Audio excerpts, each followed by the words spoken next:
Hello guys, welcome back to my YouTube channel. माझा हा vlog असणार आहे माझ्या कोकणातील दिवेआगर या ट्रिपबद्दल.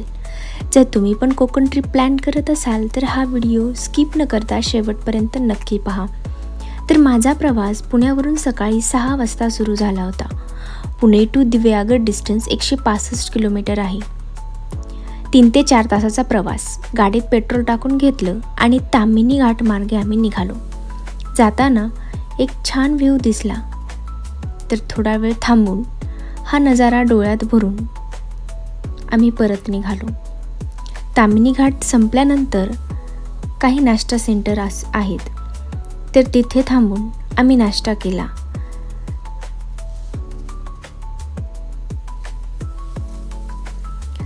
दिवेआगरला जवळपास 9:30ला पोहोचलो.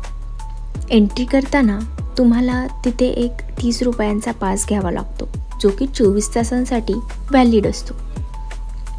एंट्री करून आम्ही अगोदरच बुक केलेल्या होमस्टेला पोहोचलो. हा स्टे आम्हाला 1,500 रुपये पर डे या किमतीत मिळाला. याबद्दलचे डिटेल्स मी तुम्हाला डिस्क्रिप्शनमध्ये ॲड करेल. या होमस्टेबद्दल सांगायचं झालं तर अगदी चारही बाजूंनी उंच उंच झाडांचं जणू पांघरून घेतलं होतं या घराने असं वाटत होतं. प्रशस्त मोठा पार्किंग स्पेस, त्याचबरोबर चारही बाजूंनी असणारं गार्डन, स्वच्छ आणि मेंटेन रूम्स, हे सर्वच काही छान होतं. बीचही अगदी 5 मिनटं वॉकिंग डिस्टन्सवर होता.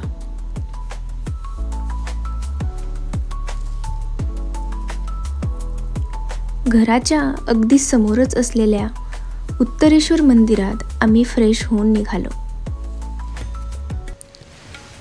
तिथे गेल्यावर कळालं, उत्तरेश्वर मंदिर हे भगवान शंकराच्या उत्तरेश्वर स्वरूपाला समर्पित आहे. हे मंदिर प्राचीन, अगदी पांडवकालीन असल्याचं मानलं जातं. येथील शिवलिंग हे स्वयंभू असल्याचंही मानलं जातं. मुख्य मंदिर लाल दगडांनी बांधले गेलेले असून त्याची प्राचीन शैली ही विशेष उल्लेखनीय आहे.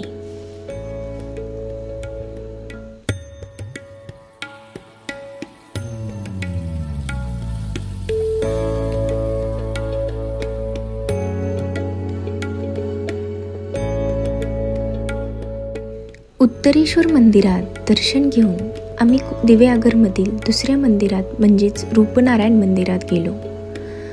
रूपनारायण मंदिर हे येथील प्राचीन आणि ऐतिहासिक मंदिर आहे.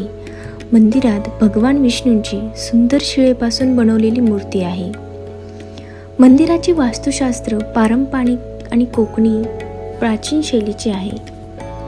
हे मंदिर भगवान विष्णूच्या रूपनारायण स्वरूपाला समर्पित आहे.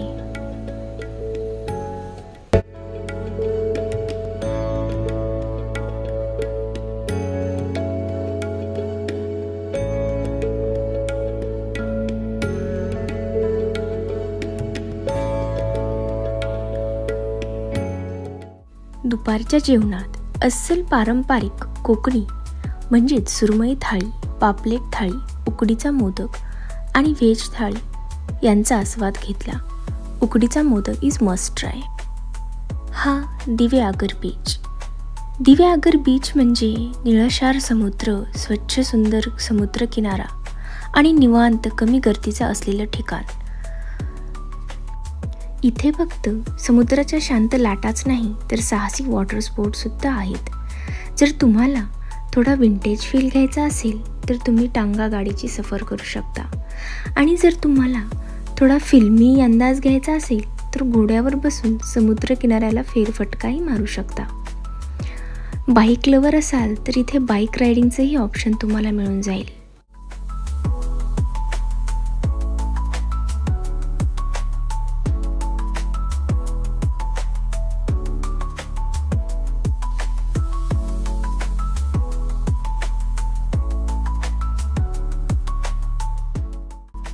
रात्रीच्या जेवणासाठी आम्ही दिवेआगरमधील प्युअर व्हेज रेस्टॉरंट लज्जतला गेलो होतो, जिथील सर्व्हिस, प्राईज आणि टेस्ट सर्वच काही एकदम व्यवस्थित होतं.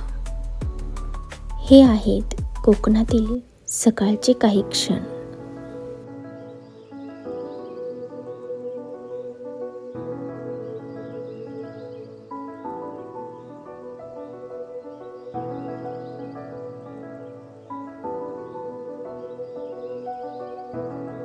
सकाळच्या नाश्त्यासाठी तुम्ही कॅफे निवांताला कन्सिडर करू शकता, पण तिथे खूप गर्दी असल्याकारणाने आम्ही कॅफे निवांतामध्ये नाश्ता नाही केला.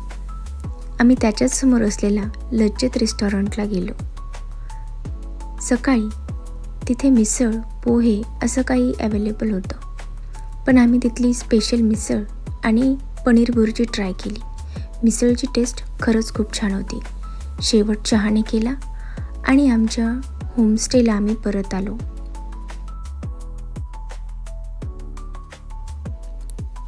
चेकआउट करून आणि या सुंदरशा घराला बाय बाय करून आम्ही निघालो हरिहरेश्वरच्या दिशेने, कोस्टल रोडने. जिथे समुद्राच्या लाटा किनाऱ्यावर प्रेमाने धडकतात, तिथेच मनाला मोहणारा हा प्रवास सुरू होतो. आपण निघालोय अप्रतिम प्रवासाला, दिव्यागर ते हरिहरेश्वर. हा कोस्टल रोड म्हणजे निसर्गाच्या कुशीतलं सोनंच जणू. एका बाजूला अथांग समुद्र आणि दुसऱ्या बाजूला हिरवागार पर्वतरांग. हा रस्ता प्रवासासाठी फक्त एक मार्गच नाही, तर निसर्गासाठी सौंदर्याचा अनुभव आहे. क्षणभर थांबून मनात साठवून घेऊया या निसर्गाची जादू.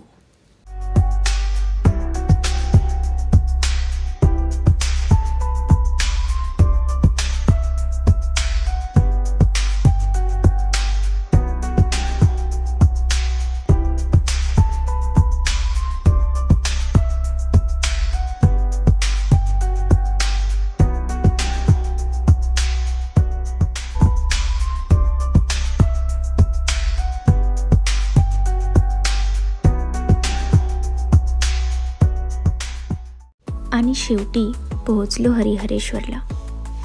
हरिहरेश्वर हे प्रतिकाशी म्हणूनही ओळखले जाते. श्री कालभैरव आणि शिवशंकराचं भव्य मंदिर असलेलं पवित्र स्थान म्हणजे हरिहरेश्वर. मंदिराची भेट घेऊन आम्ही निघालो परतीच्या दिशेने, म्हणजेच पुण्याकडे. हा प्रवास जितका सुंदर होता तितकाच अविस्मरणीयही होता. तर तुम्हाला माझा हा व्लॉग कसा वाटला कमेंटमध्ये नक्की सांगा. आणि व्लॉग आवडला असल्यास लाईक करा, शेअर करा आणि सबस्क्राईब करायला विसरू नका. तर भेटू लवकरच पुढच्या व्लॉगमध्ये. तोपर्यंत बाय.